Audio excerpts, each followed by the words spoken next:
কি খবর বন্ধুগণ, প্রত্যেককে ওয়েলকাম ওয়েলকাম আমাদের এই নতুন চ্যানেলে, যেখানে আমরা শুধুমাত্র সেই সমস্ত ভাই বোন বন্ধু বান্ধবদের সাহায্য করব, তাদের প্রিপারেশনকে আরেক ধাপ এগিয়ে নিয়ে যাব, যারা সেন্ট্রাল গভর্নমেন্ট অর্থাৎ এসএসসি, রেল বা ব্যাংক এই তিনটেকে টার্গেট করে পড়াশোনা করে। এবং যে ভাই বোনরা বাংলা ভাষায় এগুলোর প্রিপারেশন নিতে চাইছো, তাদের ফার্স্ট কাজ হবে এই চ্যানেলটাকে সাবস্ক্রাইব করে নেওয়া। কেন সাবস্ক্রাইব করে নেবে? তাহলে এই ভিডিওটা দেখলেই বুঝতে পারবে। কারণ আজকে আমরা থাম্বনেলে অলরেডি দেখে নিয়েছো কি নিয়ে আলোচনা করব, এসএসসি এমটিএস সম্পর্কে আলোচনা করব। এবং এই এসএসসি এমটিএস চাকরিটা কেন আমি এটাকে স্টুডেন্টদের জন্য বেস্ট লিখেছি সেটাও আমি বলবো। নট অনলি দ্যাট, সম্পূর্ণ ডিটেলস এখানে আমরা সমস্ত কিছু দেখো, ডেট কি আছে, exam pattern, age limit, post details, posting, salary, target score, সমস্ত ইম্পর্টেন্ট জিনিস নিয়ে আমরা এই একটা ভিডিওতে আলোচনা করব। তো বন্ধুগণ, যে ভাই বোনরা নতুন এই চ্যানেলটাকে ওপেন করলে চ্যানেলটাকে অবশ্যই সাবস্ক্রাইব করে নিও, আর যারা আমাকে আগে দেখেছো তারা ভিডিওটাকে লাইক এবং শেয়ার করে দিও। চলো আমরা শুরু করি। দেখো, ফার্স্ট হচ্ছে ইম্পর্টেন্ট ডেটস। ফার্স্ট আমরা এখানে চলে যাই ইম্পর্টেন্ট ডেটসে। দেখো ভাই আমার, আমরা যদি ইম্পর্টেন্ট ডেটসের দিকটায় দেখি, তাহলে আমাদের এসএসসি এমটিএস এর ফর্ম বের হবে, ক্যালেন্ডার অনুযায়ী ডেট আছে জুন 2026-এ। জুন 2026-এ আমাদের ক্যালেন্ডার ওয়াইজ বের হওয়ার কথা। এবং এর লাস্ট ডেট কবে? লাস্ট ডেট হচ্ছে জুলাই 2026-এ। জুলাই 2026-এ আমাদের কিন্তু ফর্ম শেষ হবে ফিল করা।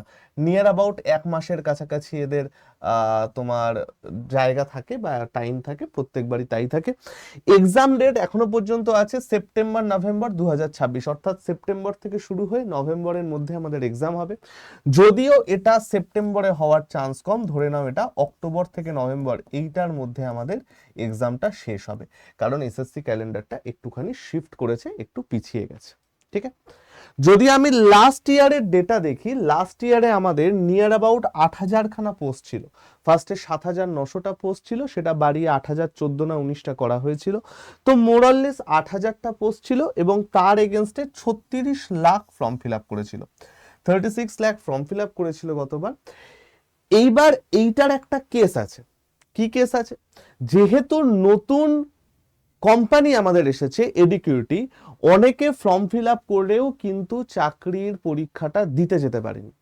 তো আশা করি এসএসসি সেই ব্যাপারগুলোকে এবার ফিক্স করে নেবে। তো ধরে নাও তোমাদের একটা ভালো লেভেলের কম্পিটিশন একটা ঠিকঠাক থাকবে। তার থেকেও বড় কথা যেটা আমি বলতে চলেছি সেটা হচ্ছে, এইবারে এই ভ্যাকেন্সিটা কিন্তু আর একটু কমলেও কমতে পারে, আবার বাড়তেও পারে, বলা যাচ্ছে না। 8,000-এর বেশি আসার চান্স কম, খুব কমও আসবে না। ঠিক আছে, রাফলি যদি আমি ধরি, তাহলে 7,000 থেকে 9,000-এর মধ্যে এর ভ্যাকেন্সি এবারে থাকবে, কারণ অনেকগুলো পোস্ট কিন্তু আগের বার আমাদের পূর্ণ হয়নি। ক্লিয়ার ভাই আমার? এটা চলে গেল আমাদের ফার্স্ট কন্ডিশন। চলো নেক্সট আমরা যেটা নিয়ে আলোচনা করব সেটা হচ্ছে এক্সাম প্যাটার্ন। এই যে পরীক্ষাটা, এই পরীক্ষাটা আমাদের one of the best exams for student. কেন বলছি? এই পরীক্ষাটার পড়াশুনো খুব বেশি নয়, খুব টেকনিক্যালি পড়াশুনো করতে হয়।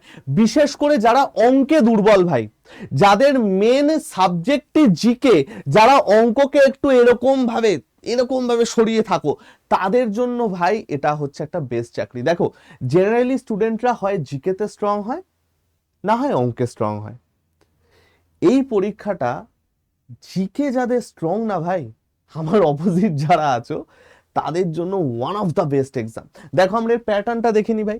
জেনারেলি এই এক্সামটা দুটো সেশনে হয়, একটা সেশন 1, একটা সেশন 2, এবং এই দুটো সেশনই একদিনে হবে, সেম ডেতে হবে।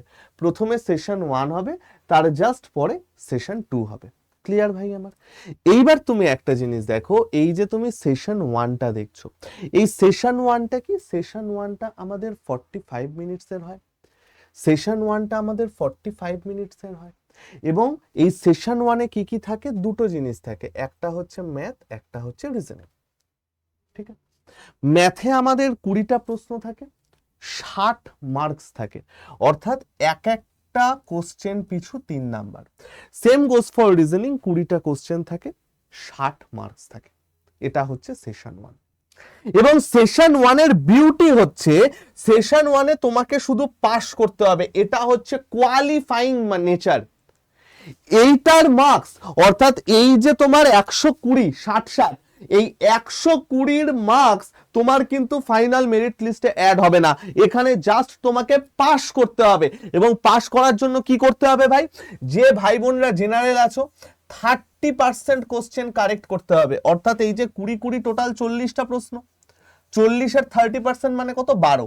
এই 12টা প্রশ্ন তোমাকে কারেক্ট করতে হবে যারা জেনারেল আছো, 12টা প্রশ্ন কারেক্ট করতে হবে। সেই 12টা প্রশ্ন তুমি সবকটা রিজনিং থেকে করতে পারো, সবকটা ম্যাথ থেকে করতে পারো, 6টা রিজনিং 6টা ম্যাথ করতে পারো, 10টা রিজনিং 2টো ম্যাথ করতে পারো, যা খুশি করতে পারো। কোন রকম লিমিটেশনস নেই যে ম্যাথ থেকে এতগুলো করতেই হবে, রিজনিং থেকে এতগুলো করতে হবে, কিচ্ছু নেই।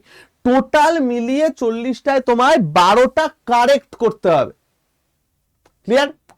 যে ভাই বোনরা এসসি এসটি আছো তাদের 8টা কারেক্ট করতে হবে, ওবিসি যারা আছো 10টা কারেক্ট করতে হবে। এন্ড আই রিপিট, কারেক্ট করতে হবে। এটাই কিন্তু কোনো মার্কস অ্যাড হবে না এবং এই সেশনে কোনো রকম নেগেটিভ মার্কিং নেই। ঠিক আছে, now come to the next part, session 2, সব থেকে ইম্পর্টেন্ট পার্ট যেটা সেশন 2। তোমাদের যে মেরিট লিস্টটা তৈরি হবে সেই মেরিট লিস্টটা এই সেশন 2 এর উপর বেস করে তৈরি হবে। সেশন 2 এ তোমাদের কি আছে, সেশন 2 এ তোমাদের মোট 45 মিনিট সময় থাকবে এবং এখানে মেইনলি দুটো জিনিস থাকবে, জিকে জিএস সিএ অর্থাৎ যেটাকে আমরা জেনারেল অ্যাওয়ারনেস বলি, general knowledge, general studies and current affairs. GK GS CA 25টা কোশ্চেন 75 মার্কস, অর্থাৎ এটাতেও পার কোশ্চেন মার্কস হচ্ছে 3।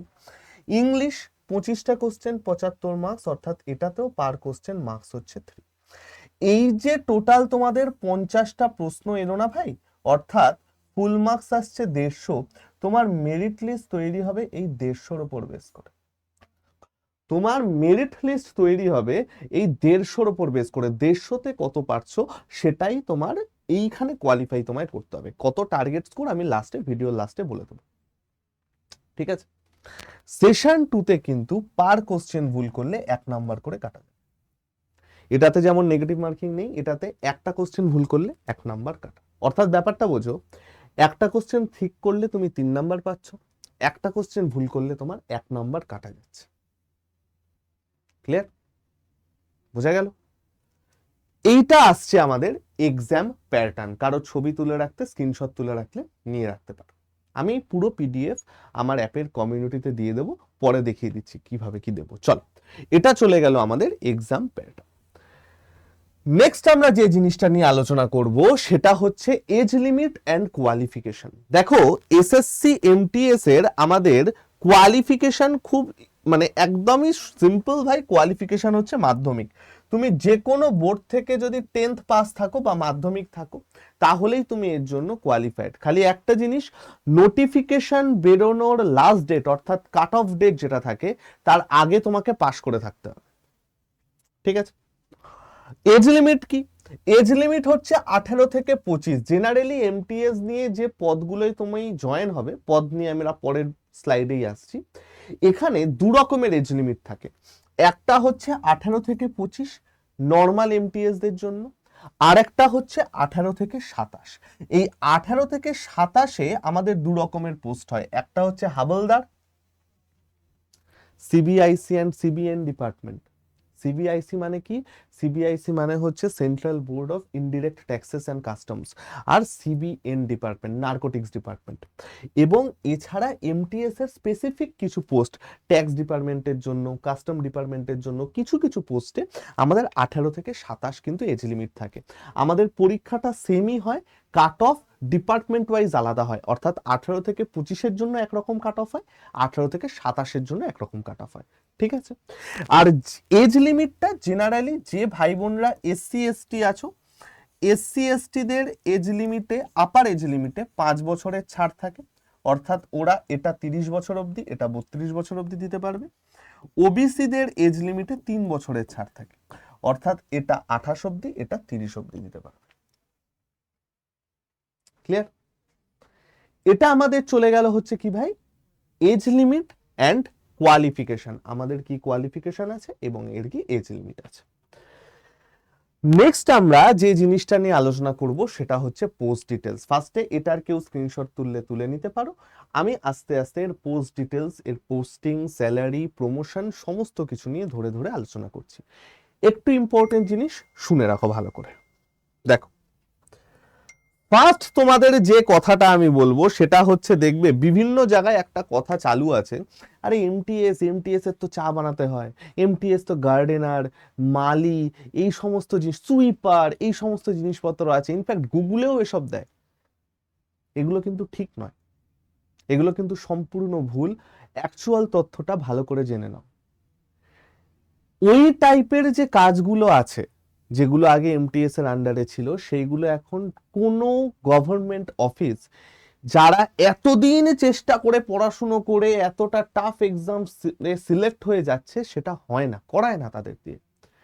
এই সমস্ত জিনিসের জন্য প্রাইভেট কোম্পানির সাথে টাই আপ থাকে, নির্দিষ্ট কিছু মানুষজন আছেন যারা এইগুলো করে সেই ডিপার্টমেন্টকে হেল্প করে। তোমাদের মেনলি কাজ কি হবে? জেনারেলি এমটিএস দিয়ে যারা পরীক্ষাতে সিলেক্ট হবে, ধরো জাস্ট ইমাজিন যে তোমার মেরিট লিস্টে নাম এসে গেছে, তাহলে ফার্স্ট কি? ফার্স্ট হচ্ছে তুমি একটা গ্রুপ সি পোস্টের জন্য এলিজিবল। ঠিক আছে, তুমি একটা গ্রুপ সি পোস্টের জন্য এলিজিবল হয়ে গেলে। এমটিএস হচ্ছে group C post, group C non gazetted. Generally দু রকমের পোস্ট হয়, একটা হচ্ছে এমটিএস, একটা হচ্ছে হাবালদার, দুটোর জন্য আলাদা কাট অফ। ঠিক আছে, ফার্স্টে আমি এমটিএস এ আসি। কেন আমি বললাম যে এমটিএসটাকে স্টুডেন্টস এক্সাম বলা হয়? ম্যাক্সিমাম স্টুডেন্ট যারা থাকো, যারা জাস্ট কলেজ পাস করেছো বা কলেজে ডিস্টেন্সে পড়ছো বা এইচএস পাস করেছো, তারা সবচেয়ে বেশি এই পরীক্ষাটা দেয় এবং সিলেক্টেডও হয়। আমাদের এখানেও অনেকে হয়েছে এবং আমার বিশ্বাস তোমরাও হবে। যারা ওপারে দেখছো তাদের মধ্যে অনেকে হয়তো এটা থেকে মোটিভেট হয়ে পড়াশুনো করে এমটিএস এ সিলেক্ট হতে পারো এই বছর। খুব টেকনিক্যাল কিছু পড়াশোনা ভাই, খুব হাই লেভেলের পড়াশোনা নয়, স্পেসিফিক কিছু জিনিস আমাদের পড়তে হয়। তো ভাই এমটিএসটা মেনলি কি? মেনলি দু রকমের চাকরি এখানে আছে, দু রকমের তোমার দায়িত্ব সামলাতে হবে। একটা হচ্ছে প্রপার ডেস্ক জব, আর একটা হচ্ছে পিওন ক্যাটাগরি। এই পিওন ক্যাটাগরি শুনে ভয় পাওয়ার কিছু নেই। জেনারেলি এদের কি থাকে, আইসিওসি টাইপের জিনিসপত্র থাকে, মানে ধরো লেটার আসা, লেটার দেওয়া, কোনো কোনো অফিসার তোমাকে বললো যে একটু জেরক্স করে এনে দাও, ফাইল নেই নাম্বার, যেগুলো তোমাকে ফাইল দিয়ে বললো তার নাম্বারিং করো, সেটাকে অ্যারেঞ্জ করে রাখো, এইগুলো হচ্ছে মেনলি পিওনের জিনিস। এছাড়া ম্যাক্সিমাম পোস্ট যেখানে তোমাকে যেটা করতে হবে সেটা হচ্ছে desk job, pure desk job. এবং এখানে মেনলি তোমাদের থাকে কম্পিউটার ওয়ার্ক। ক্লারিক্যাল পোস্ট তো মেনলি ডেটা এন্ট্রি টাইপের কম্পিউটার ওয়ার্ক তোমার এখানে থাকে, যেখানে তোমাকে মেনলি এক্সেল, ওয়ার্ড এইগুলোতে কাজ করতে হয়। ম্যাক্সিমাম কাজ তোমায় এক্সেলে করতে হয়। এবার মেন ব্যাপার যেটা হচ্ছে সেটা হলো, এইটা দেখে তোমাদের ভয় পাওয়ার কিছু নেই, স্যার কম্পিউটার জানতেই হবে না। জেনারেলি চাকরির পরে ট্রেনিং সেশন চলে, সেখানে তোমাকে প্রয়োজনীয় সমস্ত তথ্যের ট্রেনিং দিয়ে দেওয়া হবে, সমস্ত রকম গাইডেন্স তোমায় দিয়ে দেওয়া হবে। ওকে, এই যে এমটিএসটা তুমি দেখছো, এই এমটিএস এর যদি আমি প্রমোশনাল মানে কি বলবো সুযোগ বলি, তাহলে আমি ফার্স্টে বলছি নর্মাল প্রমোশনাল ব্যাপারটা। এমটিএস এ জয়েন করে তুমি ফার্স্ট হবে 3 বছর পর এলডিসি বা লোয়ার ডিভিশন ক্লার্ক। এলডিসির পরে 3 বছর পর অ্যাসিস্ট্যান্ট ইউডিসি, এন্ড তার 5 বছর পর আপার ডিভিশন ক্লার্ক বা ইউডিসি তে তুমি প্রমোটেড হবে। হলো। এইবার যদি তুমি ট্যাক্স ডিপার্টমেন্টে যাও, দেখো সব থেকে বেস্ট হচ্ছে ইনকাম ট্যাক্স ডিপার্টমেন্ট এমটিএস এর ক্ষেত্রে। কেন? খুব ফাস্ট প্রমোশন হয় ইনকাম ট্যাক্স ডিপার্টমেন্টে, খুব ফাস্ট প্রমোশন হয়। তুমি যদি একটু ইয়াং বয়সে চলে যেতে পারো, 22-23 বছরে তুমি যদি ইনকাম ট্যাক্সে চলে যেতে পারো এমটিএস হয়ে, তাহলে তুমি হাইয়েস্ট ইন্সপেক্টর পদ অবধি যেতে পারো, অর্থাৎ যেটা সিজিএল পোস্ট, ইন্সপেক্টর শুনেছি না আমরা, জিএসটি ইন্সপেক্টর, কাস্টম অফিসার। যদি একটু তাড়াতাড়ি তুমি জয়েন হও তাহলে তুমি ইন্সপেক্টর পদ অবধি কিন্তু যেতে পারো ভাই, যেটা খুব সম্মানীয় পোস্ট। তখন তোমার স্যালারি নিয়ার অ্যাবাউট 80,000 এর কাছাকাছি হবে। ওকে, তো এই চলে গেল মেনলি এমটিএস এর গল্প। কোন ডিপার্টমেন্টে পোস্টিং, কতটা কি ট্রান্সফার, সেটা নিয়ে আমি পরে বলছি। তাহলে আমরা এখানে কি বুঝলাম, মেনলি এটা হচ্ছে ডেস্ক জব এবং কম্পিউটার ওয়ার্ক এবং এক্সেল ওয়ার্ক। জেনারেলি এর অফিস টাইমিং থাকে 10টা থেকে 6টা, একদম স্ট্যান্ডার্ড গভর্নমেন্ট অফিস টাইমিং যেটা আমরা বুঝি 10টা 6টা ডিউটি, একদম সেটা। অর্থাৎ তুমি তার মধ্যে পড়াশুনো করারও মানে পর্যাপ্ত সময় পাবে ভাই। কারণ এই যে চাকরিটা তুমি দেখছো, এই চাকরিটা 10টা 6টা অফিসিয়াল আওয়ার্স, কখনো কখনো কাজ কম থাকলে তাড়াতাড়ি আসতে পারো, স্যাটারডে সানডে ছুটি থাকে অনেক ডিপার্টমেন্টে, তুমি পর্যাপ্ত পরিমাণ সময় পড়াশোনার পেছনে দিতে পারবে। এমটিএস এর পর তুমি সিজিএল এর প্রিপারেশন নিতে পারো, এনটিপিসি নিতে পারো, পিও নিতে পারো, যা খুশি নিতে পারো, তুমি কিন্তু পর্যাপ্ত পরিমাণ সময় সেখানে পাবে। ওকে, নেক্সট আমি আসি এবার হাবলদার। দেখো হাবলদার মেনলি কোন পোস্টগুলো জানো তো? হাবলদার হচ্ছে, আমরা জিএসটি ইন্সপেক্টর, কাস্টম অফিসার, দেখো আমি যদি পুলিশের রেসপেক্টে বুঝি, আমাদের ফার্স্টে কি থাকে, এসআই, এএসআই, হাবলদার। অর্থাৎ যারা সাব ইন্সপেক্টর বা অ্যাসিস্ট্যান্ট সাব ইন্সপেক্টর থাকে তাদের অ্যাসিস্ট করে, সেম জিনিস। Custom officers, GST inspectors, tax inspector, তাদের যে অ্যাসিস্ট করে, কোনো রেডে যাচ্ছে, কোনো অফিসিয়াল ওয়ার্ক করছে, তারা হচ্ছে এমটিএস হাবলদার, ইউনিফর্ম জব। এবং এই হাবলদারের কিন্তু ভাই একটা দুটো ছোট্ট এক্সট্রা কোয়ালিফিকেশন আছে, কি সেটা? 10th পাস তো অবশ্যই, এর সাথে এদের পিএসটি অর্থাৎ ফিজিক্যাল স্ট্যান্ডার্ড টেস্ট এবং ফিজিক্যাল মেজারমেন্ট টেস্ট থাকে। এমটিএস এর সব ঝামেলা নেই, ডাইরেক্ট চাকরি পাবে, ডান। হাবলদারের ক্ষেত্রে মেল ক্যান্ডিডেটদের ভাই 157.5 সেন্টিমিটার হাইট কিন্তু মিনিমাম ম্যান্ডেটরি, চেস্ট 81 সেন্টিমিটার, এবং ফুল এক্সপানশন মানে ফুল এক্সপানশনে কিন্তু 5 সেন্টিমিটার পর্যন্ত এক্সটেন্ডেড হতে হবে। ফিমেল ক্যান্ডিডেট যারা থাকবে 152 সেন্টিমিটার হচ্ছে মিনিমাম হাইট ম্যান্ডেটরি, এবং ফিমেল ক্যান্ডিডেটদের ওয়েট 48 কেজি মিনিমাম হতে হবে। এটা জেনারেলদের ক্ষেত্রে এবং সবার ক্ষেত্রে বলছি, ঠিক আছে? এবার হাবলদারে তুমি প্রিলিমস পাস করে গেলে, একটাই পরীক্ষা, আর কোনো পরীক্ষা নেই। এমটিএস হাবলদারে যেরকম এক্সাম প্যাটার্ন দেখালাম, একটাই পরীক্ষা হবে, সেশন 1 সেশন 2 একদিনে শেষ, তুমি ওটাই পাস করে গেলে। তারপরে তোমাকে কি করতে থাকবে, ডিপার্টমেন্ট তোমাকে তারপরে টেস্ট করতে থাকবে। সেই টেস্ট কি, মেল ক্যান্ডিডেট যারা আছো 1600 মিটার দৌড়াতে হবে 15 মিনিটে, ফিমেল ক্যান্ডিডেট যারা আছো 1 কিলোমিটার 20 মিনিটে কভার করতে হবে। এই দুটোতে কোয়ালিফাই হয়ে গেলে দেন তোমাকে ইউনিফর্ম দিয়ে দেওয়া হবে এবং তুমি হাবলদার হিসাবে জয়েন করে যাবে। কোথায় কোথায়? নারকোটিক্স ডিপার্টমেন্ট, ট্যাক্স ডিপার্টমেন্ট, কাস্টমসে। এবং হাবলদারদের মেনলি ফিল্ড ওয়ার্কের সাথে সাথে অফিস ওয়ার্কও হয়, এদের অফিস ওয়ার্কটাও মেনলি বেশি থাকে, তার সাথে সাথে কখনো কখনো ফিল্ড ওয়ার্ক কিন্তু করতে যেতে হয় ভাই। আমরা সবাই অজয় দেবগনের রেড দেখেছি, সেখানে কিন্তু আমাদের করতে যেতে হয়, ঠিক আছে? নেক্সট, টাইমটা কাজের ওপর ডিপেন্ড করে। ইন জেনারেল এদের খুব সুন্দর সুন্দর টাইম থাকে, রেগুলার কাজের চাপও সেরকম থাকে না, ফাঁকা টাইম পাওয়া যায়, বাট কখনো কখনো কিন্তু ওয়ার্কলোড আসে, যেমন এই ইয়ার এন্ডিং টাইম বা বিভিন্ন সময় এদের কিন্তু ওয়ার্কলোড আসে। তাহলে টাইমটা এদের সেরকম এসাচ নির্দিষ্ট নেই। এমটিএস এর যেমন একদম পুরো অফিস টাইমিং, হাবলদারের অতটা নির্দিষ্ট নেই, বাট তাও কাজের ওপর ডিপেন্ড করে। জেনারেলি এদের কাজ কি হয়, ইন্সপেক্টরদের অ্যাসিস্ট্যান্ট হয় না, বিভিন্ন কাজে অ্যাসিস্ট করে, অফিসিয়াল বলো ফিল্ড ওয়ার্ক বলো।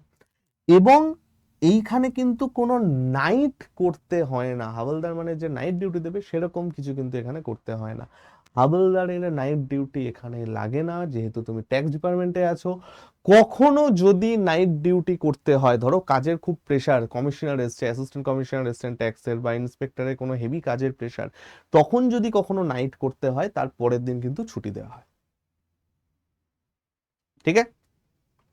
তাহলে এইটা চলে গেল আমাদের এমটিএস এর কমপ্লিটলি পোস্ট ডিটেলস, যে কি আছে না আছে, each and everything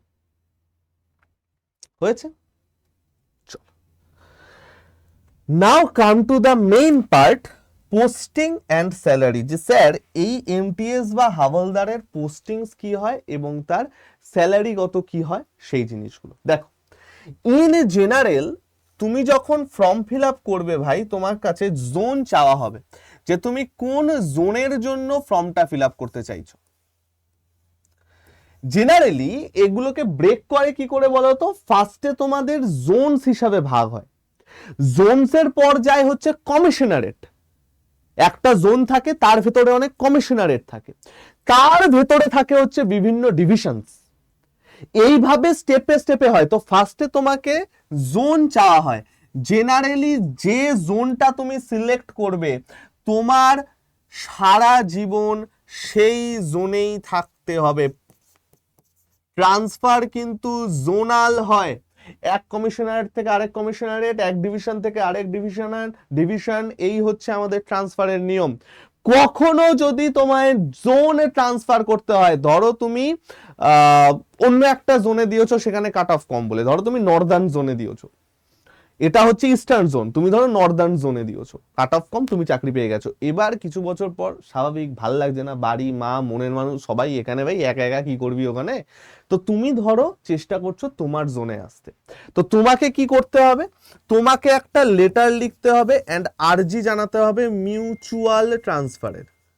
mutual transfer মানে কি, মিউচুয়াল ট্রান্সফার মানে হচ্ছে কেউ ধরো এ জোনে আছে, কেউ বি জোনে আছে, এ জোনের থেকে কেউ বি জোনে যেতে চাইছে, বি জোনের থেকে কেউ এ জোনে যেতে চাইছে, তাহলে তাদের মধ্যে মিউচুয়ালি ট্রান্সফার হয়ে যাবে। অক্ষয় কুমারের মিমটা মনে আছে, ওরকম। তো মেনলি তোমাদের জোনাল ট্রান্সফার হয়, এবং এইখানে যে জোনটা তুমি সিলেক্ট করবে সেই জোনেই তোমায় থাকতে হবে। এরপরে আসে হচ্ছে কমিশনারেট, কমিশনারেট, তারপর থাকে হচ্ছে ডিভিশনস।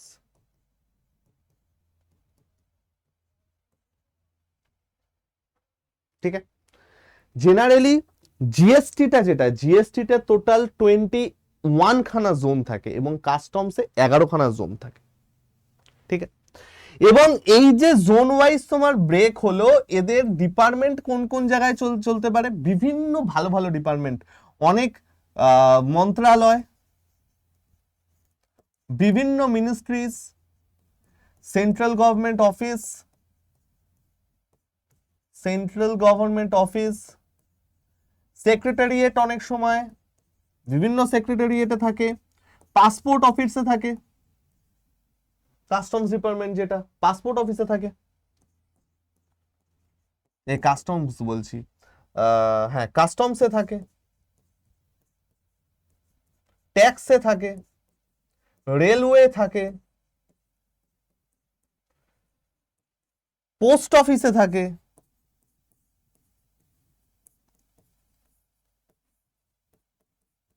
এবং অবশ্যই তো আমাদের ইনকাম ট্যাক্স, আইটি ডিপার্টমেন্ট তো আছেই। ভালো ভালো জায়গায় কিন্তু ভাই তোমাদের পোস্টিং হতে পারে, খুব ভালো ভালো জায়গায় তোমাদের পোস্টিং হতে পারে। এবার মেনলি এই যে জিনিসগুলো আমরা দেখছি, এই জিনিসের উপর বেস করে আমরা দেখলাম যে মোটামুটি একটা প্রমোশন পেতে আমাদের 2 বছর 3 বছর এরকম করে লাগছে, বাট সেইটা হচ্ছে ভাই আইডিয়াল সিচুয়েশন। দেখো, যে প্রমোশনটা আমরা আগে বললাম এটা হচ্ছে আইডিয়াল সিচুয়েশনের প্রমোশন। বিভিন্ন ডিপার্টমেন্টে প্রমোশন লেট হয় বা হয় না। ফর এক্সাম্পল, আমি যদি ইনকাম ট্যাক্স ডিপার্টমেন্ট বলি, ইনকাম ট্যাক্সে প্রমোশন খুব ভালো হয়, খুব তাড়াতাড়ি এবং সুন্দর প্রমোশন হয়, যদিও সাউদার্ন জোনে লাস্ট 2-3 বছর ধরে ইনকাম ট্যাক্সের প্রমোশন আটকে আছে। ইনকাম ট্যাক্স ডিপার্টমেন্টের প্রমোশন যেমন ভালো, সব থেকে খারাপ জিনিস কি, এটা ট্রান্সফার হয় না, নো ট্রান্সফার। অর্থাৎ তুমি যে জোনে থাকবে বা যে জোনে তুমি পড়বে, তোমাকে কিন্তু একটা মানসিক তৈয়ারি রাখতে হবে যে তুমি ওই জোনেই থাকবে সারা জীবন। খুব রেয়ার কেসে ট্রান্সফার। ঠিক আছে, কিছু কিছু ডিপার্টমেন্ট আছে, ফর এক্সাম্পল সিজিএইচএস, পোস্টাল, এই সমস্ত ডিপার্টমেন্টে চাকরি পাওয়া যেরকম সোজা এবং হোম পোস্টিং যেরকম পড়ার সম্ভাবনা আছে, এদের কিন্তু প্রমোশন খুব লেট হয়, নিয়ার অ্যাবাউট 8 to 9 ইয়ার্স লাগে ফার্স্ট প্রমোশন হতে। অর্থাৎ 10+2 এমটিএস হচ্ছে 10th লেভেল এক্সাম, এর পরের লেভেলটা হচ্ছে 10+2, এই 10+2 লেভেলে যেতে কিন্তু নিয়ার অ্যাবাউট 9 ইয়ার্স লাগে। ঠিক আছে, এবং যদি তোমরা বলো যে স্যার এটাকে কি হোম পোস্টিং পাওয়া সম্ভব, আমি বলবো হ্যাঁ, এমটিএস এ একটু যদি তোমার কাট অফটা ভালোর দিকে থাকে, মানে স্কোর যদি ভালোর দিকে থাকে, তুমি কিন্তু হোম স্টেট পোস্টিং পেতে পারো, কি ছেলে কি মেয়ে নির্বিশেষে। ইন জেনারেল এসএসসির একটা টেন্ডেন্সি হচ্ছে ছেলেদের একটু বাইরের স্টেটে যায়, যদি কেউ ট্যাক্স ডিপার্টমেন্টে যায় হায়দ্রাবাদ ব্যাঙ্গালোর এই সমস্ত জায়গায় দিয়ে দেবে, কাস্টমসে গেলে অন্যদিকে দিয়ে দেবে। মেয়েদের অ্যাজ সাচ সেরকম বাইরে দেয় না, খুব রেয়ার কেসে বাইরে দেয়, যদি তোমার স্কোর একটু লোয়ের দিকে থাকে তাহলে বাইরে দেয়। আদারওয়াইজ মেয়েরা কিন্তু হোম স্টেট পায়। মেয়েদের জন্য অসম্ভব ভালো একটা চাকরি হচ্ছে এটা। এর পরের ধাপে যদি তুমি বলো যে স্যার এর পরেও কোন কোন পোস্টে আমি হোম লোকেশন পেতে পারি, তাহলে নাম্বার 1 হচ্ছে পোস্টালে তুমি হোম লোকেশন পেতে পারো, বিভিন্ন মিনিস্ট্রিতে হোম লোকেশন পেতে পারো, এলডিসিতে হোম লোকেশন পেতে পারো। বিভিন্ন জায়গায় কিছু কিছু পোস্ট আছে, কিছু কিছু ডিপার্টমেন্ট আছে যেখানে তুমি হোম লোকেশন কিন্তু পেতে পারো যদি স্কোরটা একটু ভালোর দিকে থাকে। আমি বলবো যে দেখো ভাই, যদি খুব তাড়াতাড়ি কারোর চাকরির দরকার হয়, যে আমার ইমিডিয়েট চাকরির দরকার, আমাকে পরিবারের পাশে দাঁড়াতে হবে, আমাকে আমার বাবার পাশে দাঁড়াতে হবে, মায়ের পাশে দাঁড়াতে হবে, তাহলে আমি বলবো একটা জোন ওয়াইজ দেখে নাও যে কোথায় কাট অফ কম, সেই জোনে অ্যাপ্লাই করো। যদি তোমাদের মনে হয় যে স্যার কাট অফ ভিডিও দরকার, কাট অফ ট্রেন্ড নিয়ে ভিডিও দরকার, কোন স্টেজে কত কাট অফ গেছিল, আমাকে অবশ্যই কমেন্ট সেকশনে জানিও, আমি অসাধারণভাবে একটা ডেটা নিয়ে এসে তোমাদের একটা ভিডিও করে দেবো। যদি কেউ মনে করো যে না, চাকরি পাওয়ার আমার হাতে টাইম আছে, আমার 22-23 বছর বয়স বা আরেকটু কম, তাহলে ইস্টার্ন রিজিয়নে অ্যাপ্লাই করো। ইস্টার্ন রিজিয়ন মানে আমাদের এটা উড়িষ্যা, ওয়েস্ট বেঙ্গল, এই টাইপটা, এই জায়গাটা ইস্টার্ন রিজিয়ন, এইখানে তোমরা অ্যাপ্লাই করতে পারো এবং ইস্টার্ন রিজিয়নে অ্যাপ্লাই করে তোমরা চাকরি পেতে পারো। তাহলে কি হবে, ইস্টার্ন রিজিয়ন বা এই জোনে থাকলে তোমাকে এই জোনের মধ্যেই থাকতে হবে, বাইরে খুব একটা যেতে হবে না। ক্লিয়ার? বোঝা গেল? স্যার স্যালারি কত পাবো?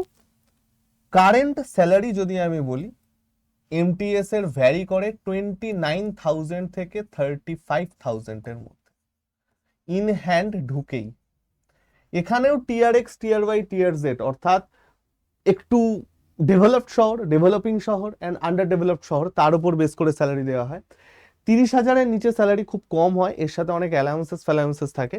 নিয়ার অ্যাবাউট 35-এর কাছাকাছি তোমার কিন্তু একটা স্যালারি হবে, 32 to 35, ম্যাক্সিমাম 38। টিআর এক্সে ম্যাক্সিমাম তোমার স্যালারি যেতে পারে 38,000। হাবলদারের ক্ষেত্রে সেটা 40-এর কাছাকাছি যেতে পারে। এই হচ্ছে তোমাদের ম্যাক্সিমাম স্যালারি। ওকে ভাই আমার,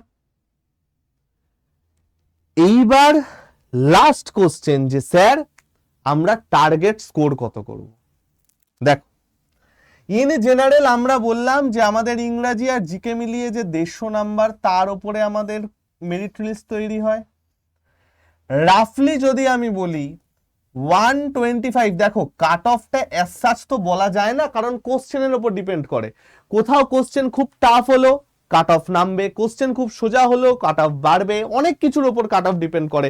কতজন পরীক্ষা দিতে এসেছে, কতজন ভালো মার্ক, অনেক কিছুর উপর ডিপেন্ড করে, তো সেগুলো নিয়ে আমি ধরলাম না। যদি তোমাদের মনে হয় কাট অফ ভিডিও, আমাকে কমেন্ট সেকশনে করে আমি বলে দেবো। আমি টার্গেটের কথা বলছি যে স্যার আমি তো একটা লক্ষ্য রেখে এগোবো, সেই লক্ষ্যটা কি হবে। উইদাউট লক্ষ্যে তুমি কি করবে, তুমি তো বুঝতেই পারবে না কিছু। তো ভাই আমার, যদি একটা লক্ষ্য রেখে এগো, একটা স্পেসিফিক টার্গেট তোমার হাতে থাকে, তাহলে আমি বলবো যে সেটা তোমরা 120 থেকে 125 র স্কোরের টার্গেট নিয়ে এগো। র স্কোর একদম প্রথমেই কি এটা তোলা যাবে? না, একদম প্রথমে তোলা যাবে না। প্রিপারেশন নাও, আমাদের সাথে সাথে সুন্দরভাবে প্রিপারেশন নাও, প্রিপেয়ার করো নিজেকে, মক টেস্ট দাও, পরীক্ষা দাও, তারপরে এগুলো শুরু করো আস্তে আস্তে। ঠিক আছে, হয়ে যাবে ভাই, চিন্তা করো না, নিজেকে একটু টাইম দিও। দেখো ভাই, তোমরা এই ভিডিওটা দেখছো মানে তোমরা হয় মিডল ক্লাস বা লোয়ার মিডল ক্লাস ফ্যামিলির ছেলে। তোমাদেরও আমাদের সবার মতো একটা টার্গেট আছে, পরিবারের পাশে দাঁড়াতে হবে। তো ভাই, নিজের সেই টার্গেট, সেই ড্রিমটার প্রতি একটু লয়াল থেকো। অনেক রকম জিনিসপত্র আসবে চারিদিকে, সেগুলোতে ডিস্ট্র্যাক্ট হয়ে যেও না।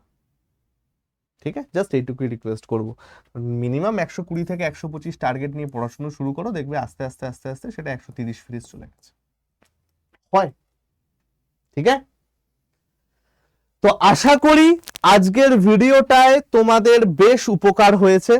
আমরা একবার যদি পুরোটা রিক্যাপ করে নিই, ফার্স্টে হচ্ছে ইম্পর্টেন্ট ডেট, তার মধ্যে জাস্ট এক্সাম ডেটটা মনে রেখো অক্টোবর থেকে নভেম্বর, এবং আমাদের ইম্পর্টেন্ট ডেটের মধ্যে ফর্ম ফিল আপ কবে থেকে শুরু হবে, জুন, এটা জুন কি জুলাই মাসে ফর্ম ফিল আপ শুরু হবে। নেক্সট এক্সাম প্যাটার্নটা আমরা বুঝলাম যে ভাই যাদের জিকে স্ট্রং, ম্যাথ দুর্বল, ম্যাথটাকে দূরে সরিয়ে রাখো, তাদের জন্য সব থেকে বেস্ট পরীক্ষা হচ্ছে এটা। এজ লিমিট কোয়ালিফিকেশন আমরা বুঝে গেলাম, মাধ্যমিক পাস 18 থেকে 25, 18 থেকে 27।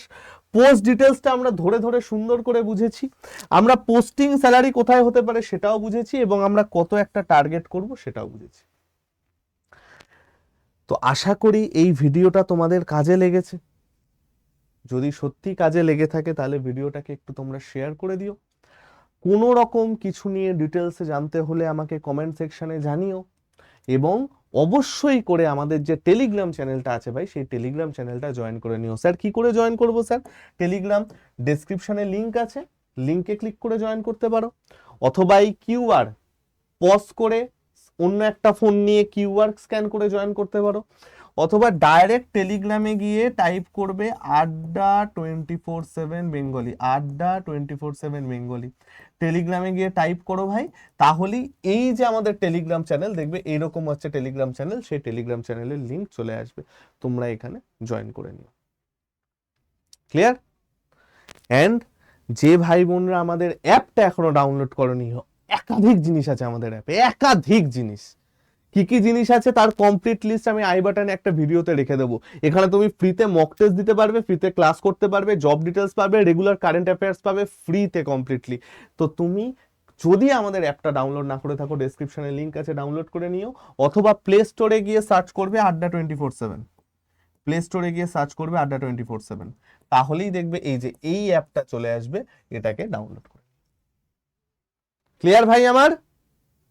তো আমরা নতুন জায়গায় এসে একটা প্রস্তুতি নিচ্ছি। যারা আমাদের সাথে এতদিন ধরে জুড়ে ছিলে তাদেরকে আমি অসংখ্য ধন্যবাদ জানাই। আজকে তোমাদের ভালোবাসা, তোমাদের সাপোর্ট না থাকলে আমরা একটা আলাদা প্ল্যাটফর্মে এসে তোমাদেরকে সাহায্য করার এই রাস্তাটা পেতাম না। এবং আরো একবার ধন্যবাদ জানাই এটার জন্য, তোমরা নিজেদের ডেডিকেশনের ওপর লয়াল ছিলে এবং আমাদের কথা শুনেছো, তাই আজকে চাকরি পাবে বা পেয়ে গেছো। ঠিক আছে? যারা নতুন দেখছো তাদেরকেও আমি বলবো অনেক অনেক ওয়েলকাম।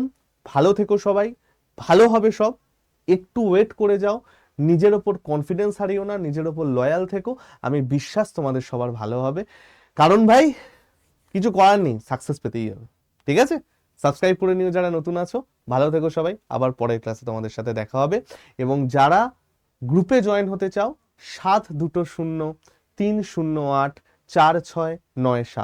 7203084697, হাই লিখে পাঠাবে।